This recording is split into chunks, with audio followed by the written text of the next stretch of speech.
MP ఎలక్షన్స్లో సనత్ నగర్లో ఎవరు గెలుస్తారు? 99% పద్మారావు గారు అండి. పద్మారావు గారా? మీకు పద్మారావు గారే గెలవాలని ఎందుకు అనిపిస్తుంది?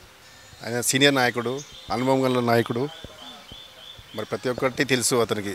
ఇంటింటిన ఎవరో ఏంది అనేది పథకాలు తెలుసు, అన్నీ తెలుసు. ఇటు జెడ్ ఆయన ఈ గ్రౌండ్ వర్క్ అంటే బేసిక్గా ఆయన పుట్టింది పెరిగిన హైదరాబాద్ కాబట్టి అన్నీ తెలుసు. ఆయన రాజకీయం తెలుసు, అన్నీ తెలుసు.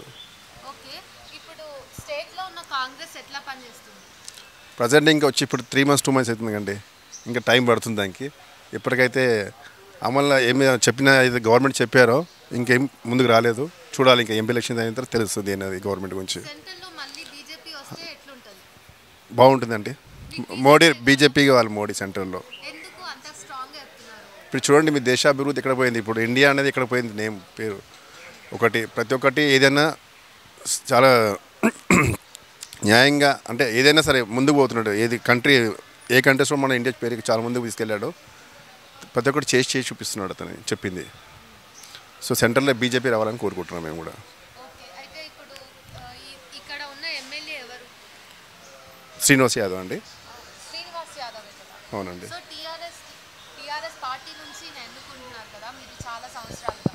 అవును మేడం. కంటిన్యూస్గా తలసానియే వస్తుంది. అవునండి. ఆయనని అంత కంటిన్యూస్గా కాన్స్టెంట్గా ఎన్నుకోవడానికి కారణం ఏంటి? ఆయనకు కూడా ప్రతి ఇంటికి ఏదైనా ఏ రాత్రి దేనికైనా ముందుకు ఉంటాడండి అన్న శ్రీనివాస్ అన్న గారు. ప్రతి విషయంలో ఏది చెప్పినా ఇప్పుడు మాకు చూడండి, జిమ్ కూడా కట్టించాడు. ఏదంటే అది స్పోర్ట్స్ మ్యాన్, ఏదంటే అది అడిగి కాదన్నాడు ఇప్పుడు అన్నగారు. సో టీఆర్ఎస్ అవ్వాలి, కేంద్రంలో బీజేపీ రావాలండి. ఒకవేళ కాంగ్రెస్ వస్తే కాంగ్రెస్ రాదండి, ఖచ్చితంగా రాదు. ఎందుకు అంత స్ట్రాంగ్ చెప్తున్నారు? ఎవరు కరెక్ట్ నాయకుడు ఎవరో చెప్పండి. కాంగ్రెస్ కొమ్ములాట తప్ప ఇంకేం లేదు. బీజేపీ మత రాజకీయాలు చేస్తుంది అంటున్నారు కదా? తప్పండి అది. మన భారతదేశంలో ఉన్నాం మనం.